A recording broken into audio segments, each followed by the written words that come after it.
नमस्कार प्रिय मित्रों, आज का विषय हमने लिया है मेष लग्न के द्वितीय भाव में सूर्य का फल, अर्थात कि द्वितीय भाव में सूर्य क्या फल देंगे। वैसे देखा जाए तो सूर्य पापी ग्रह है। क्यों? क्योंकि कहते हैं क्रूरा खेटा राहु मंदार का भौमा, परंतु यहाँ पर इनकी एक राशि सिंह राशि पंचम भाव में चली जाती है। तो महर्षि पाराशर जी कहते हैं सर्वे त्रिकोण नेतारो ग्रहा सुफल प्रदाह, यानी कि त्रिकोण के स्वामी सुफल प्रद हो जाते हैं। इस कारण अगर पंचमे सूर्य होकर के द्वितीय भाव अर्थात कि वृषभ राशि शुक्र की जो राशि है वहां पर स्थित रहते हैं तो आश्चर्यचकित फल देते हैं। क्यों? द्वितीय भाव कुटुंब का भाव है, परिवार का भाव है, वाणी का भाव है, धन का भाव है, ऐश्वर्य का भाव है, स्वअर्जित धन है द्वितीय भाव। तो जब भी सूर्य द्वितीय भाव में जाते हैं मेष लग्न में पंचमेश होकर के रहते हैं किसी भी जातक की जन्म पत्रिका में, तो वो परिवार के अंदर बहुत मान सम्मान कमाते हैं और ऐसे जातक राजकीय सेवा भी अवश्य करते हैं। राजयोग इसको कह सकते हैं। सूर्य अकेला ही पद प्रतिष्ठा मान सम्मान दे देता है। यहाँ पे शुक्र से तात्कालिक मित्रता हो जाए तो और अद्वितीय। कहने का तात्पर्य इतना है कि ऐसा सूर्य अच्छा फल देता है, परिवार के अंदर इतना प्रतिष्ठित बना देता है जातकों की परिवार वाले भी वैमनस्यता उत्पन्न करने लग जाते हैं। ऐसे जातकों के बाहर घर घोड़ा मकान सब दे देता है ऐसा जातकों को ऐसा सूर्य। अब आगे चले, अगर सूर्य के साथ में चंद्रमा हो, अगर सूर्य के साथ में चंद्रमा हो द्वितीय भाव में, सूर्य और चंद्रमा का यह राजयोग रहेगा। क्योंकि यहाँ पर चंद्रमा चतुर्थ भाव के स्वामी बनते हैं, चतुर्थ भाव के कारक भी चंद्रमा ही रहते हैं। तो अगर चतुर्थेश और पंचमेश की युति अगर द्वितीय भाव में होती है तो केंद्र त्रिकोण का संबंध, केंद्र त्रिकोण पतय संबंधेन परस्परम इतरैहि अप्रसक्ता से विशेष फलदायक, तो ये विशेष फलदायक हो जाते हैं। अर्थात कि ऐसे जातक अवश्य ही राजकीय सेवा में जाते हैं, अर्थात राजकीय सेवाओं में बड़े पदों पर यह जातक आसीन हो सकते हैं। इसका कारण है कि चंद्रमा और सूर्य का राजयोग क्यों हम, क्योंकि मेष लग्न में महर्षि पाराशर जी ने भी कहा है मंद सौम्य सिता पापा शुभो गुरु दिवाकरो, पाठांतरों में यहाँ पर शशि दिवाकरो ऐसा कहा है, लेकिन यहाँ पर कभी कभी गुरु दिवाकरो भी है। शशि दिवाकरो अगर सम सप्तम का योग बनाते हैं सूर्य और चंद्रमा तब ऐसी स्थिति नहीं रहेगी राज शशि दिवाकरो, चंद्रमा नहीं रहेंगे, यहाँ पे गुरु ही रहेंगे। अगर साथ में युति होती है तब तो ये राजयोग कारक रहेंगे, क्योंकि ये केंद्र के स्वामी है चंद्रमा, और केंद्र के लिए महर्षि पाराशर जी कहते हैं केंद्राधिपत्य दोषस्तु बलवान गुरु शुक्रयोः मारकत्वेपि च तयोर्मारक स्थान संस्थितिः बुधस्तदनु चंद्रोपि भवेत् तदनु तद्विदः न रंध्रे षत्पदोषस्तु सूर्या चंद्रमसोर भवेत्। यहाँ पर उनका कहने का तात्पर्य यह है कि गुरु और शुक्र अगर केंद्र के स्वामी हो जाते हैं तो केंद्राधिपत्य दोष लगता है, बुध को भी उसके बाद में, फिर चंद्रमा को भी अगर शुभ हो चंद्रमा पक्ष बल से, तो अगर सम सप्तम का योग बनाते हैं तो पक्ष बल से चंद्रमा, पूर्णिमा का चंद्रमा, तो वो शुभ हो जाते हैं। शुभ होने की स्थिति के अंदर केंद्राधिपत्य दोष लग जाता है, और केंद्राधिपत्य दोष बना करके अगर ये दोनों परस्पर संबंध बनाए तो राजयोग नहीं रहेगा। पापी होने के लिए इनको क्षीण होना पड़ेगा, पक्ष बल से हीन अमावस्या के जन्म हो तब तो सूर्य और चंद्रमा की युति यहाँ पर राजयोग कारक रहेगी। अब आगे, लेकिन हाँ चंद्रमा अगर अस्त हो तो माता के स्वास्थ्य में किंचित कमी उत्पन्न अवश्य कर देंगे, क्योंकि चंद्रमा माता का कारक है।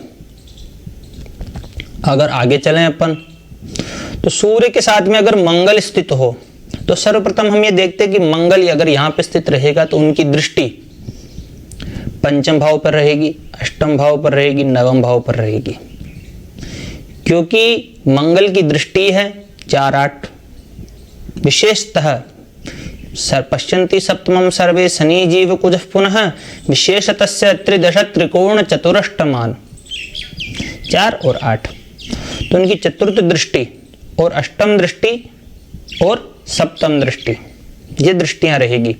अब पहले द्वितीय भाव में देख लेते हैं कि क्या फल रहेंगे। सूर्य और मंगल यानी कि पंचमेश तथा लग्नेश, इन दोनों की युति अगर लग्न में होती है तो स्वअर्जित धन अपन अवश्य ही कह सकते हैं। वाणी गंभीरता पूर्वक सेनापति यानी कि सेना में उच्च पद प्राप्त कर सकते हैं। आईपीएस ऑफिसर भी हो सकते हैं, आईपीएस ऑफिसर भी हो सकते हैं। अब आज मंगल की दृष्टि रहेगी चतुर्थ भाव पर, पंचम भाव पर चतुर्थ दृष्टि। तो ऐसी दृष्टि संतति को कष्ट दे सकती है, लेकिन पंचम भाव के साथ में यहाँ पंचमेश, अगर पंचम भाव के कारक गुरु अगर अष्टम भाव में हो, षष्ठ भाव में हो, द्वादश भाव में स्थित हो, तब जाकर के ऐसी स्थिति उत्पन्न होगी। क्योंकि पापी ग्रहों की दृष्टियां कहीं ना कहीं किसी भाव विशेष व्यक्ति को परेशानी उत्पन्न कर देती है, और विषयों में नहीं, व्यक्ति विशेष संबंधित जो व्यक्ति है उससे संबंधित परेशानी उत्पन्न कर देती है। तो यहां पर सूर्य और मंगल की युति राजयोग कारक रहेगी। केंद्र त्रिकोण पथय संबंधेन परस्परम, इन दोनों का परस्पर संबंध होगा, लग्नेश और पंचमेश। तो राजयोग कारक तो रहेंगे। और मंगल की 7वीं दृष्टि अष्टम भाव अपने भाव पर पड़ेगी, वृश्चिक राशि वहां पर स्थित रहती है। वृश्चिक राशि पर अगर दृष्टि पड़ती है तो यो यो भाव स्वामी युक्तो दृष्टो तस्य तस्यास्ति वृद्धि, अर्थात की अष्टम भाव की वृद्धि होगी। जातक आयु युक्त रहेगा यानी दीर्घायु होगा, मानसिक समस्याएं अत्यधिक रहेगी। अब आप देख रहे हो कि मानसिक समस्याओं को तो नष्ट करना चाहिए पर नहीं करेगा, वृद्धि उत्पन्न होगी इसमें। मानसिक समस्याएं अत्यधिक रहेगी ऐसे जातकों के लिए। उनकी एक दृष्टि नवम भाव पर पड़ेगी, भाग्य भाव। वहां के कारक सूर्य और गुरु होते हैं। अगर गुरु और सूर्य की स्थिति सही रहेगी तो परम भाग्यशाली, वरना भाग्य में किंचित बाधा युक्त रह सकती है ऐसी दृष्टि। वरना यह कह सकते हैं कि स्वअर्जित संपदा ये जोड़ेंगे। आगे सूर्य के साथ में अगर बुध हो तो बुध इस जन्म कुंडली के मेष लग्न में तृतीय तथा षष्ठ भाव के स्वामी होते हैं। तृतीय भाव के स्वामी और षष्ठ भाव के स्वामी पतयः त्रिषडायानाम यदि पापफलप्रदा, पाप फलप्रद है, लेकिन ये शुभ ग्रह सूर्य के साथ में स्थित है, इसलिए शुभ हो जाएंगे और बुधादित्य योग का निर्माण करेंगे। बुधादित्य योग जिन भी जातकों के होता है वह प्रखर बुद्धिमान होते ही होते हैं, यानी कि बुद्धिशाली व्यक्ति होते हैं। अपनी क्षमता, चाहे वो गांव में रहे चाहे शहर में रहे, उस परिवेश को देखते हुए वह जातक बुद्धिमान होते हैं। ऐसे बुध अगर अस्त हो तो वाणी में किंचित तुलाहट पूर्ण हो सकते हैं, हकला करके बोले, क्योंकि बुध वाणी का कारक भी है। वाणी विशेष में कुंचित फर्क पड़ेगा। आगे देखें तो बुध यहाँ पर पापी हो गए, लेकिन शुभ ग्रह के साथ में जाकर के बैठ गए, तो योग कारक संबंधात पापिनोपि ग्रहास्वतः तत्तद भुक्त अनुसारेण दिशेयुर्योगजम फलम। अर्थात कि कोई चोर अगर साधु के संगत में पड़ जाता है तो वो शुभ हो जाता है, उसके अंदर उसके गुण आ जाते हैं। तो ऐसे ही बुध भी सूर्य के सन्निधि के अंदर शुभ हो जाएंगे, उनकी जब जब भी भुक्ति होगी तो अच्छा फल देके जाएंगे। अब सूर्य के साथ में अगर गुरु हो तो महर्षि पाराशर जी स्वयं कह देते हैं यहाँ पर, तो मंद सौम्य सिताः पापा शुभो गुरु दिवाकरो न शुभम योग मात्रेण प्रभवेच्छनि जीवयोः परतंत्रेण जीवस्य पापत्वमपि सिद्ध्यति। अर्थात कि मंद सौम्य सिताः पापा शुभो गुरु दिवाकरो, गुरु और दिवाकर की युति अगर यहाँ पर होती तो बहुत श्रेष्ठ, यह राजयोग तो 100% फल देगा ही देगा। ऐसे जातक अवश्य उच्च पदों पर आसीन होंगे। मित्र ग्रह, लेकिन गुरु अगर अस्त हो तो तो भी राजयोग रहेगा। कोई भी राजयोग करने वाले ग्रह अगर साथ में हो, अस्तंग तो नीचस तो फिर भी शत्रु राशिस्थ भी क्यों न हो, क्योंकि गुरु शुक्र शत्रु राशिस्थ रहेंगे लेकिन फिर भी राजयोग कारक रहेंगे। सूर्य की सन्निधि में अस्त होने के कारण पुत्र संतति में बाधा उत्पन्न होगी यहां पर, क्योंकि यहां पर गुरु पंचम भाव के कारक भी होते हैं और पंचम भाव के कारक रहेंगे और अस्त रहेंगे, तब तो ये संतति पक्ष कमजोर होगा, न कि राजकीय या सेवा जो आप कर्म करते हैं उसके अंदर राजयोग का परिणामों में कम रहेंगे, पर नहीं रहेंगे। यहां पर तो बहुत ही श्रेष्ठ फल उत्पन्न करेंगे सूर्य और गुरु। गुरु की पंचम दृष्टि षष्ठ भाव पर, सप्तम दृष्टि अष्टम भाव पर तथा नवम दृष्टि दसम भाव पर रहेगी। जो कर्म का भाव है, पद का भाव है, प्रतिष्ठा का भाव है, यश का भाव है, कीर्ति का भाव है, कारोबार का भाव है, तो इन सब के अंदर गुरु की दृष्टि अगर नवम दृष्टि कर्म भाव पर पड़ेगी तो इनमें वृद्धि कर देंगे। राज्य का भाव है, राज्य दिलाएंगे। अष्टम भाव आयु में वृद्धि करेंगे। षष्ठ भाव यहां पे थोड़ा विचार अवश्य करना पड़ेगा, क्योंकि षष्ठ भाव पर अगर दृष्टि पड़ेगी तो षष्ठ भाव में किंचित वृद्धि उत्पन्न होगी। स्वास्थ्य का ध्यान अवश्य रखना पड़ेगा। यहाँ पे ज्यादा कोई प्रॉब्लम नहीं देगी, शत्रुहंता बनाएंगे, जातक शत्रुओं को आसानी से परास्त करेंगे पर करेगा। आगे देखें तो सूर्य के साथ में अगर शुक्र स्थित हो तो वो क्या फल देंगे। शुक्र स्वयं की राशि में स्थित रहेंगे। सर्वप्रथम इस लग्न में शुक्र मारक हो जाते हैं, क्योंकि द्वितीय भाव और सप्तम भाव के स्वामी दोनों शुक्र बन जाते हैं, तो इस स्थिति के अंदर ये मारक होंगे और शुभ ग्रह के साथ में रहेंगे। द्वितीयेश और पंचमेश की अगर युति होती तो धन योग का सृजन होता है, अर्थात कि ऐसे जातक परम भाग्यशाली रहेंगे तथा धनवान तो अवश्य रहेंगे। अगर शुक्र अस्त रहता तो पत्नी के स्वास्थ्य में दिक्कत, क्योंकि सप्तम भाव के कारक है। स्त्री की कुंडली में ऐसी स्थिति हो तो ऐसी स्थिति नहीं होगी, क्योंकि वहां का सप्तम भाव का कारक गुरु हो जाते हैं उस स्थिति में। कहने का मतलब ये कि शुक्र और सूर्य की स्थिति रहेगी तो शुक्र स्वग्रही रहेगा, धन भाव, वाणी का भाव, तो यहाँ की स्थिति बहुत अच्छी रहने वाली है, कोई दिक्कत नहीं रहेगी। शुक्र की सप्तम दृष्टि अष्टम भाव पर कोई दिक्कतदायक नहीं है, अच्छी स्थिति में रहेंगे। सूर्य के साथ में अगर शनि हो तो क्या फल रहेगा।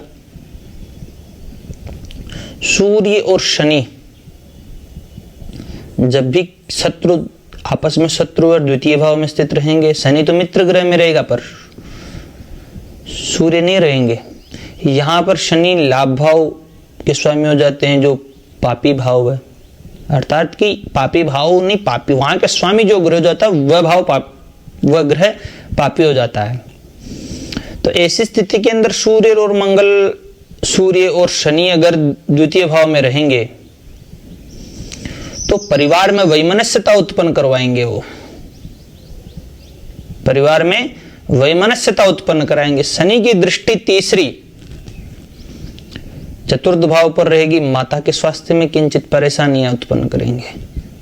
अष्टम दृष्टि अष्टम भाव पर सप्तम दृष्टि रहेगी, जो आयु कारक रहती है शनि के अष्टम भाव पर दृष्टि, तो इसमें तो कोई दिक्कत नहीं रहेगी। लाभ भाव पर देखेगी एक दृष्टि, तो लाभेश लाभ को देगा तो लाभ तो बहुत देगा जीवन में, जिधर जिस दिशा में जाओगे उस दिशा में लाभ है। तो यह स्थिति तो ठीक है। सूर्य और शनि परिवार के अंदर वैमनस्यता उत्पन्न करेंगे ये ग्रह, परिवार में कलह की स्थिति उत्पन्न होगी। आगे देखिए सूर्य के साथ में राहु हो, प्रथम संतान को कष्ट, अपन ये भी कह सकते हैं कि ग्रहण योग, लेकिन इससे बजाय अपन ये कहेंगे पंचम भाव के कारक, पंचम भाव के स्वामी सूर्य, उनके साथ में राहु का हो जाना संतति कष्ट है, ऐसा अपन कह सकते हैं किसी भी जातक को, संतति कष्ट। और ज्यादा कुछ प्रॉब्लम नहीं रहेगी।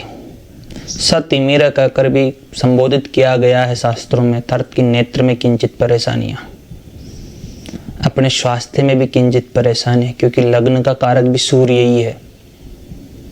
आगे देखें तो अगर सूर्य के साथ में केतु हो तब क्या फल होगा। सूर्य के साथ में अगर केतु स्थित हो तो यह भी युति तो ठीक रहेगी। यद्यत भाव, महर्षि पाराशर जी तो कहते हैं यद्यत भावगतो वापि यद्यत भाव संयतो तत्तत् फलानि प्रबलो प्रदिशेताम तमोग्रहो। सूर्य के अनुसार फल देंगे ये ग्रह, ज्यादा कुछ प्रॉब्लम नहीं रहेगी। ठीक है, धन्यवाद मित्रों।